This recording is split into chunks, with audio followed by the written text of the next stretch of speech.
The knowledge of good and evil. कई बार एक सवाल आता है कि ये knowledge of good and evil को लेकर, जबकि ये इतना इविल चीज है तो परमेश्वर रखना ही क्यों है वाटिका के अंदर में। और दूसरा बात, जबकि पता है परमेश्वर को आदम इस फल को लेकर जरूर खाएगा तो परमेश्वर रखना ही क्यों है, जबकि पता है कि परमेश्वर को इतना बड़ा मुसीबत खड़ा करेगा इस फल को आदम खाने का बाद में, तो रखना ही क्यों है। संडे क्लास लेवल में हम क्या सीखते हैं, ये हम सीखते हैं कि परमेश्वर ने क्या किया है, एक टेस्ट कराया। ठीक है, संडे क्लास लेवल में क्या है, ठीक है, मगर अभी भी वही चीजों को पकड़ के हम क्या नहीं करना चाहिए, बैठना नहीं चाहिए। तो आज हम बात करेंगे the knowledge of good and evil. चलिए, the knowledge of good and evil. आपको क्या लगता है, the knowledge of good and evil को जानना गलत है क्या? सही और गलत को जानना ये गलत है क्या? एक पाप है क्या? सही गलत जानना पाप है क्या? अगर आपको लगता है ना कि हाँ बहुत ही गलत है, हाँ सही और गलत को परमेश्वर ने कह दिया कि नहीं खाना, ना ही उसे छूना है, तो अगर आप कहते हैं ना कि सही और गलत नहीं जानना करके बोल के, तो एक्चुअली आप अपना बच्चों को क्या नहीं सिखाना चाहिए, सही और गलत क्या है ये सिखाना नहीं चाहिए। राइट है ना? क्योंकि सही और गलत सिखाना क्या है, सही और गलत जानना ही पाप है। सही और गलत जानना पाप है। तो सही और गलत जानना अगर गलत है करके वो अगर बोलेंगे, तो आप अपना बच्चों को कृपया करके मत सिखाइए सही क्या है गलत क्या है करके। सही क्या गलत क्या नहीं सिखाना चाहिए। क्यों क्या है ये सही और गलत में क्या है? The knowledge of good and evil. देखिएगा, इस चीज को समझने के लिए सबसे पहले ये समझना है कि आदम का परमेश्वर कौन था, पिता था, और आदम पुत्र था। एक्चुअली सही और गलत किसका थ्रू आदम को जानना था? परमेश्वर का through he the knowledge of good and evil को जानना था। क्यों? ईसाक को लगता है कि ईसाक का समय पे बहुत बड़ा आकाल आ गया। ईसाक को लगता है कि भाई यहाँ से क्या करना, जाना चाहिए, यहाँ से निकल जाना चाहिए, मिस्र की ओर दौड़ना चाहिए, मिस्र पे जाना चाहिए। एक्चुअली क्यों सब मिस्र करके मिस्र पे जाते हैं? आज जैसा अमेरिका है, आज जैसा कुछ देश है ना जो लोग यहाँ से भागते हैं, वैसे ही उन दिनों में मिस्र बहुत बड़ा एक देश था जिसमें लोग जाते थे, और बहुत लोग, और पैकिंग वगैरह हो गया। और परमेश्वर कहता है कि देख ईसाक, मैं तुझे इसी देश में मैं क्या करूंगा, तुझे मैं आशीष करूंगा और तुझे इसी देश में रहना है। और ईसाक रह लेता है। ईसाक को लगता है कि यहाँ पे क्या है, अकाल है, यहाँ पे जाना ठीक है, मगर परमेश्वर को लगता है, परमेश्वर की ओर से अगर देखेंगे यहाँ पे ईसाक रहना बहुत आशीष है।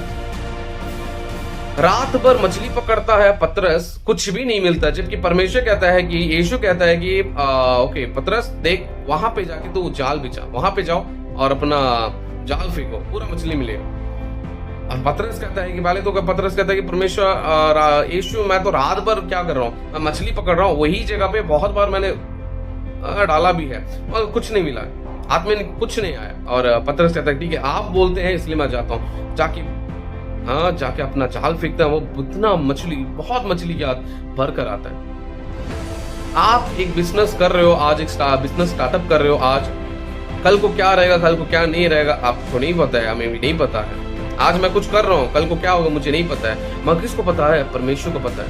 आपका जिंदगी में सही क्या है, गलत क्या है, एक एक चैप्टर में परमेश्वर को ही पता है। हालेलुया। परमेश्वर को पता है कि आपका जिंदगी का सही क्या है, गलत क्या है, परमेश्वर को पता है। मान लीजिए आपका बच्चे बहुत ही छोटे हैं, उस बच्चा का जिंदगी में सही क्या है, गलत क्या है, वो बच्चा नहीं जानता है, आप जानते हैं, इसलिए आप उसे सिखाते हो, इसलिए आप पेरेंट्स हो। वैसे ही परमेश्वर कौन था? आदम के लिए पेरेंट था, एक पिता था। आदम के लिए परमेश्वर एक पिता था, और पिता ही उसको सिखाना चाहिए। एक पिता का दो पुत्र लोग थे, उसमें से छोटा वाला कहता है कि मेरा जो भी बाग है मुझे दे दीजिए, मैं घर छोड़ के मैं जा रहा हूं। और इसने किया भी, बहुत ही जो भी संपत्ति लेकर गया बहुत उड़ाया, दोस्तों पे, उस पे, इस पे, बहुत कुछ किया। मगर एक दिन ऐसा एक अकाल पड़ जाता है और वो जाता है किसी एक बहुत बड़ा मालिक के पास में जाता है काम करने के लिए, और उसको जो काम मिलता है वो जो है कि सुअर को पालने का और सुअर को देखभाल करने का काम मिलता है, नौकरी मिलता है। और वहां पे उसको खाने के लिए सुअर का खाना भी नहीं मिलता। वहां पे रियलाइज करता है कि मेरे घर का जो नौकर है उनको भी इससे बढ़िया खाना मिलता है, और वहां पे रियलाइज करता है और उठ के वापस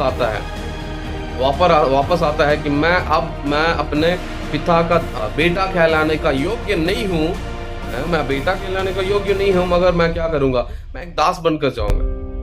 वापस अपने घर की ओर आता है और पिता देखता है कि अपना बेटा आता है। दूर से जब देखता है बेटा आता है, जाके पकड़ लेता है और किस करता है और अपना नौकर को बताता है कि इसके लिए चप्पल लेके आओ, इसके लिए अस्त्र लेके आओ और इसके लिए नया अंगूठी लेके आओ, अंगूठी लेके आओ। और उसका पापा कहता है कि मेरा ये बेटा मर गया फिर से जी उठा। परमेश्वर कहता है इस फल को तुम जब खाओगे उस दिन मर जाओगे। देखिए, जब जब आप अपने जिंदगी में से परमेश्वर को हटाकर आप जब खुद ही इन्वॉल्व होते ना, जब आप खुद ही इंडिपेंडेंटली जब आप जाते हैं ना कुछ चीज करने के लिए, वो चीज पाप होता है।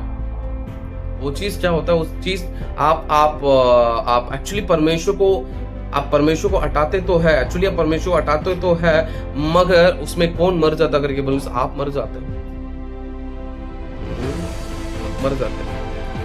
हमारा डिजाइन ये नहीं है। एक्चुअली हमारा डिजाइन क्या है, डायरेक्टली आप खुद ही जानने जाना, वो डिजाइन नहीं है। सोच के देखिए, आपका बेटा अगर आपका बिना खुद ही जाता है सही क्या है गलत क्या है, तो सोच के देखिए एक 6 महीना में उसका हाल क्या रहेगा, 6 महीना के अंदर में उसका हाल क्या रहेगा। इसमें से हमें जानने वाला चीज ये है कि पहला बात तो ये है कि परमेश्वर को अपना जिंदगी से कभी मत हटाइए। परमेश्वर को अपना जिंदगी से कभी मत हटाइए। आज आप एक बिजनेस स्टार्टअप कर रहे हो, कल परसों क्या होगा आपको भी नहीं पता है, हमें भी नहीं पता है। किसको पता है? सिर्फ और सिर्फ परमेश्वर को पता है। कभी कभी हमें लगता है कि ये चीज सही है हमारे लिए, मगर परमेश्वर की ओर से वो गलत रहेगा। कभी कभी परमेश्वर क्या करने के लिए बोलेगा, देख इसको तू करो करके, मगर जो परमेश्वर को कभी कभी सही लगी है मगर हमें कभी गलत लगेगा। ईसा को वो सही लगा कि यहाँ से निकल जाना सही लगा, मगर परमेश्वर को ये यहाँ पे ठहर जाना सही लगा। तो पहला बात यह है कि आप अपने परमेश्वर को अपना जिंदगी से कभी मत हटाइए। आपका जिंदगी का और एक कोने कोने में परमेश्वर का जरूरत है आपको। दूसरा बात, आप अपना बच्चों को वो और एक चीज सिखाना चाहिए। देखिए, और एक चीज एक पास्टर नहीं सिखा सकते, और एक चीज एक टीचर नहीं सिखा सकते, और एक चीज उसका दोस्त उसे नहीं सिखा सकता, क्योंकि उसका दोस्त भी उसी का मैच्योरिटी का लेवल का रहता है। इसलिए सिखाने का पूरा अधिकार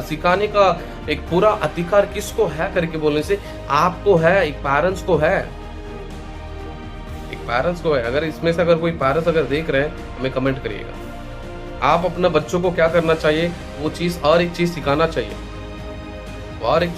अगर आप बोलेंगे ना कि वो तो खुद ही जान लेगा, वो तो खुद ही सीख लेगा, हम क्यों सिखाना करके बोल के, बहुत बड़ा खतरा है। वो बहुत बड़ा खतरा है, बहुत बड़ा मुसीबत को लेके आ रहे हो आप। तो सबसे पहला बात, आप अपना जिंदगी से परमेश्वर को मत हटाइएगा, और दूसरा बात, आप अपने बच्चों को जिंदगी से कभी मत हटाइए, कभी भी मत हटाइए। बच्चों को बताने का बात, और बच्चों को सही क्या गलत क्या है ये बताने का पूरा हक आप ही को है। परमेश्वर आपको दिया वाला बच्चा है, तो आपको ही क्या करना चाहिए, सही क्या है गलत क्या है उसको बताना चाहिए। मान लो फॉर एग्जाम्पल, करंट है, बहुत अच्छा बात है, करंट है बहुत अच्छा बात है। आपका बच्चा अगर जाके करंट को छुएगा, वो अच्छा बात है क्या? बिल्कुल नहीं ना।